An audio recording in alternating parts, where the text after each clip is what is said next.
Olá, amigos! Iniciamos hoje nossas 3 videoaulas sobre o romantismo no Ceará. Hoje nos concentraremos na obra de apenas 2 autores, José de Alencar e Juvenal Galeno. Vejamos agora os marcos inaugurais e finais do romantismo no Ceará.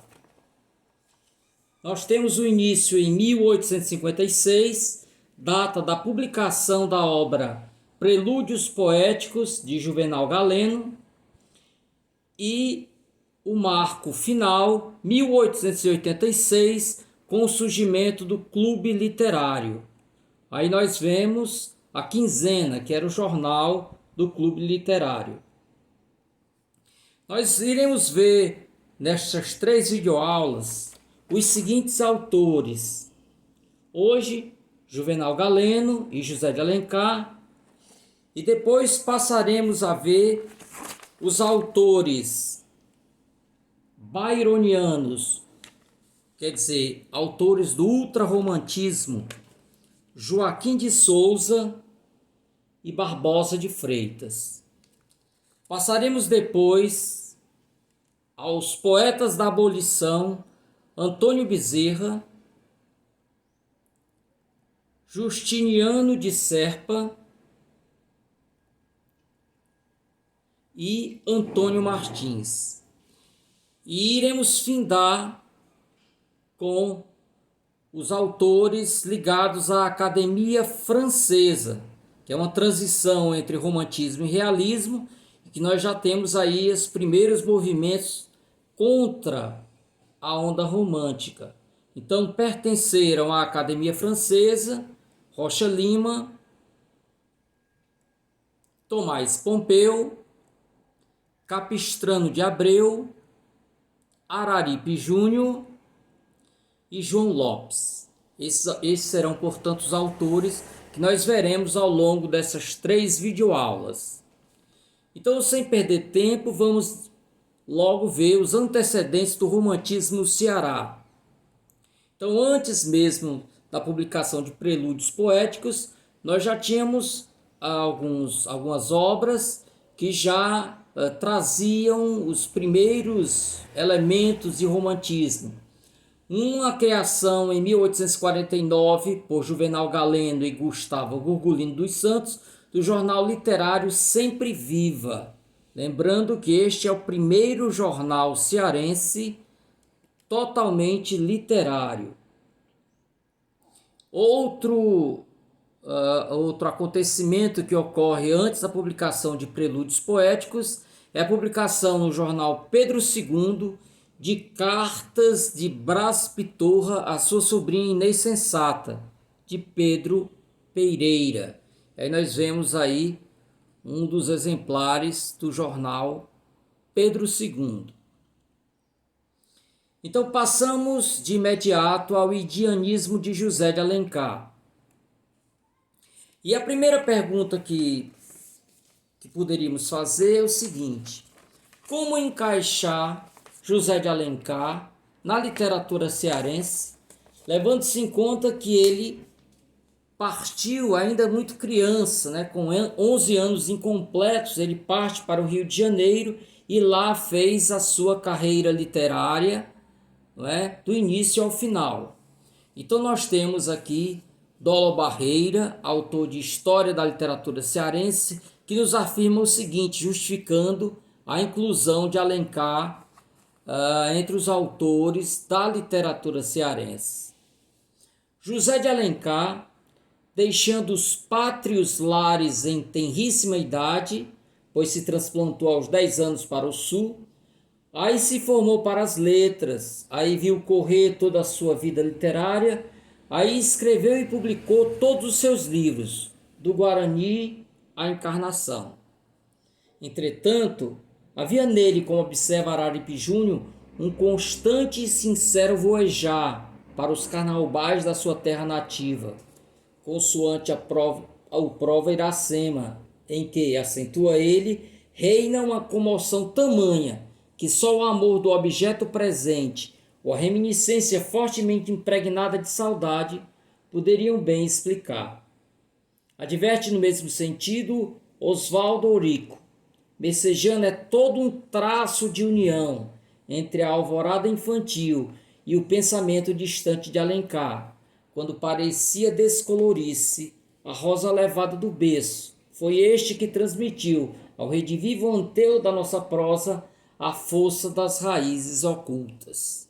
Então, traduzindo todo esse belíssimo linguajar, né, de forma sumária, Alencar saiu daqui, mas o Ceará não saiu dele. É mais ou menos o que diz aí Dolo Barreira. Então nós temos José de Alencar, autor de projeção nacional, também como representante da literatura cearense.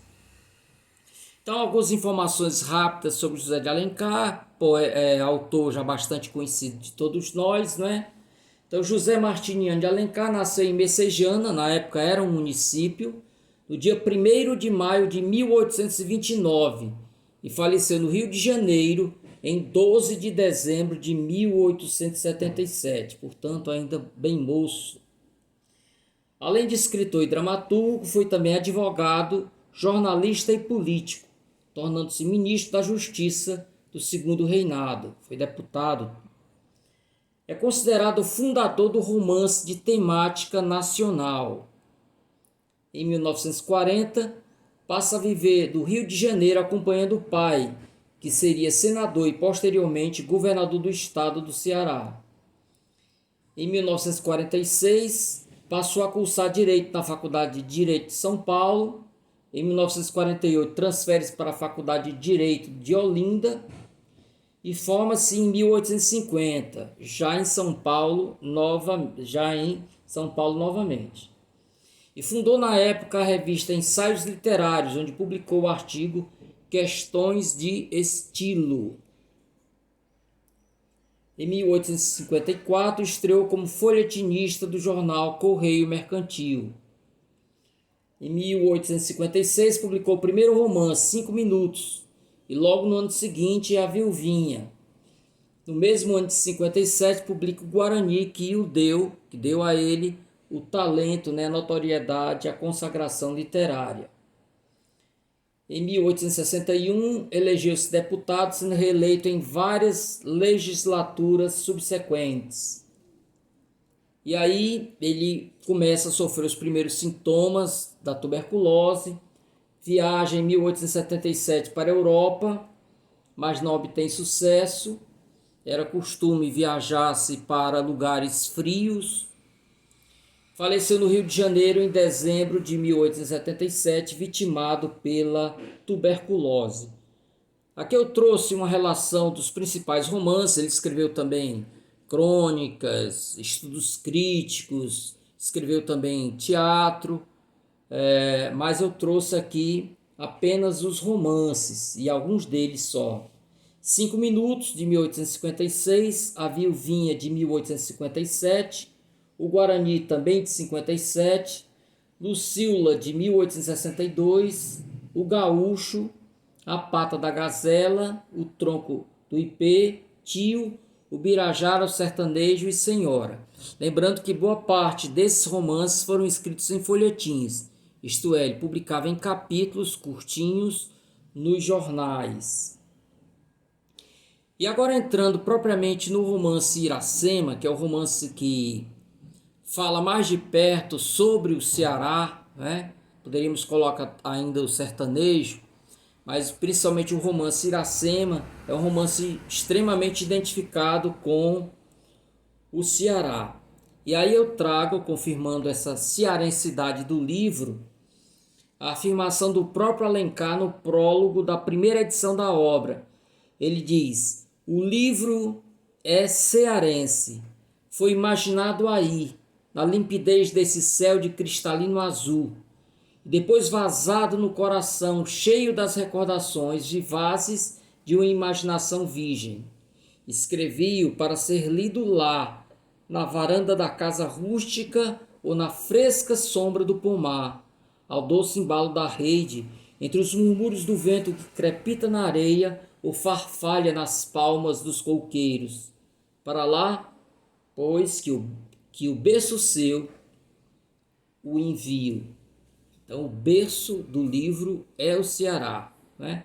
Aí eu trouxe uma imagem da casa de José de Alencar, que descreve muito desse cenário que ele nos passa, diz muito dessa casa, né? Outro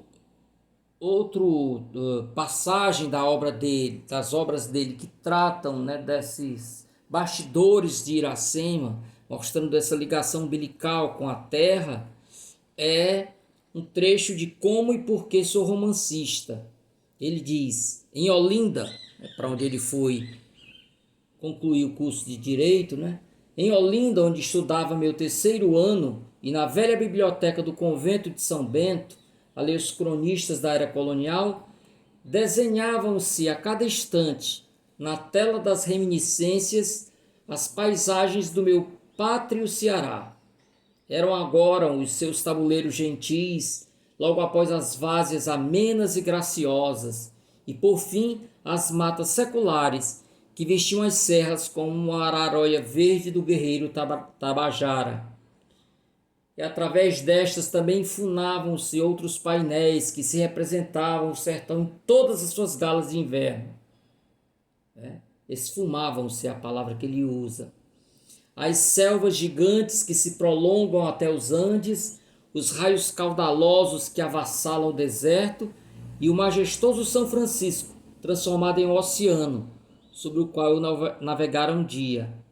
Cenas estas que eu havia contemplado com olhos de menino 10 anos antes, ao atravessar essas regiões em jornada do Ceará à Bahia, que agora se debruçavam na memória do adolescente e coloriam-se ao vivo com as tintas frescas da palheta cearense.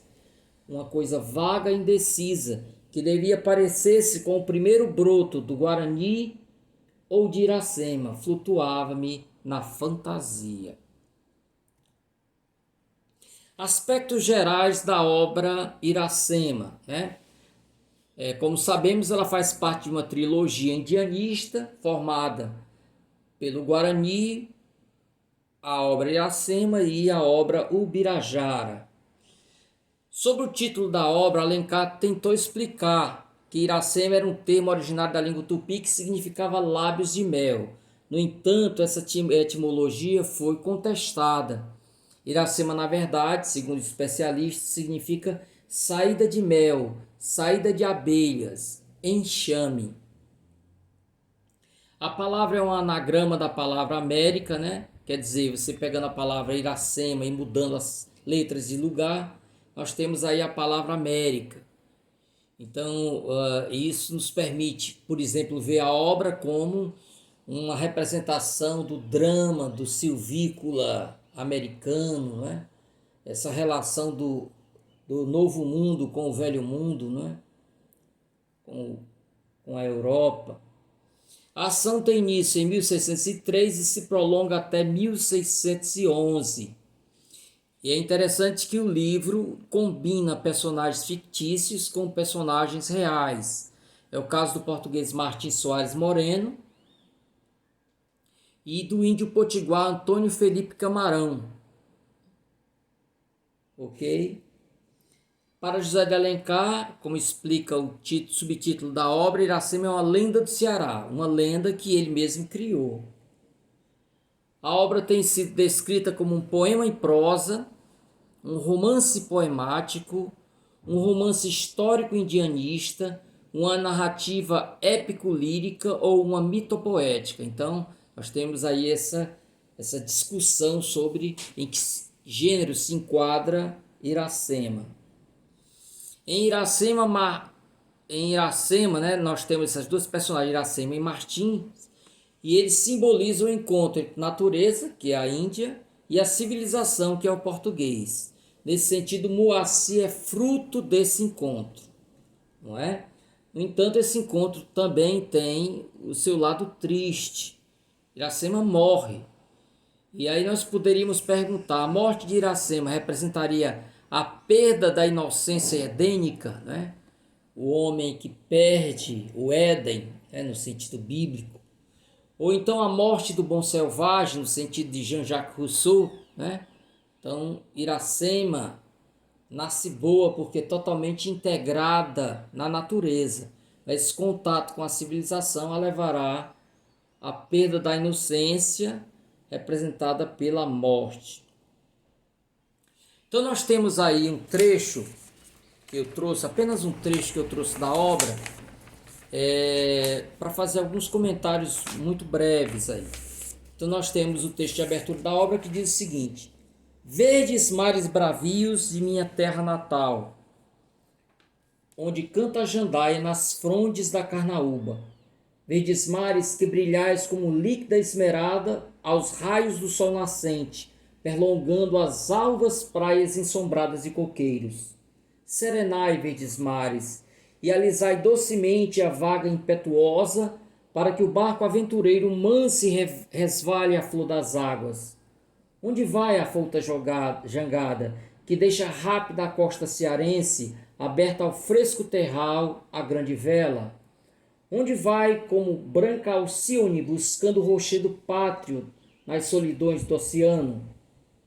Três entes respiram sob o frágil lenho que vai singrando veloz mar em fora. Um jovem guerreiro, cuja tez branca não cora o sangue americano, uma criança e um rafeiro, quer dizer, um cão, e um rafeiro, que viram a luz do berço das florestas e brincam irmãos, filhos ambos da mesma terra selvagem. A lufada intermitente traz da praia um eco vibrante, que ressoa entre o marulho das vagas. Iracema! O moço guerreiro, encostado ao mastro, leva os olhos presos na sombra fugitiva da terra. A espaços o olhar empanado por tênue lágrima cai sobre o jiral, onde folgam as duas inocentes criaturas, companheiras de seu infortúnio. Nesse momento, o lábio arranca d'alma um agro sorriso, que deixara ele na terra do exílio. Então nós temos aí esta belíssima passagem, né, de abertura. É interessante que o romance traz esse movimento, né? Ele começa em um presente e através de flashback volta a um passado, a história se prolonga. Depois nós temos um hiato em que o personagem salta no tempo, né, e retorna novamente à Terra aí, né? Então, gente, a primeira questão aí que me chama a atenção é a ligação afetiva do eu lírico da pessoa, do narrador no caso, não é um poema, desculpe-me aí a falha, mas é porque é um poema em prosa, não é? Ou uma prosa poemática. Então, na verdade, o narrador mostra a sua ligação com a terra, né? Se identifica com a terra. Os verdes mares bravios são da minha terra natal, né? Então, é um cearense contando uma lenda cearense, né?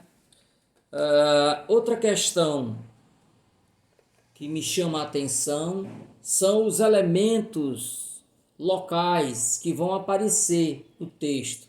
Então nós temos a jandaia, a carnaúba, o coqueiro, mais à frente a jangada, nós temos o giral. Então esses elementos aí vão trazer o Ceará, né? Vão ser os elementos representativos da cearensidade do texto. Nós temos ainda o terral, né, que é o vento que sopra da terra, que empurra. Depois, mais à frente, ocorrerão várias citações a locais do Ceará, não é? Vários, por exemplo, vai citar Bajara, vai citar Messejana, né? A lagoa onde ela se banhava, e hoje há uma estátua, inclusive para marcar, né?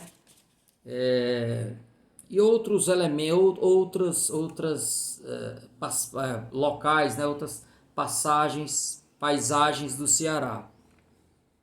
O elemento romântico comparece no texto, né? Nós temos aí a nostalgia, ele quando o vento traz o nome de Iracema, né, a toda essa nostalgia dos momentos felizes passados ao lado da amada, há também a questão do exílio, né?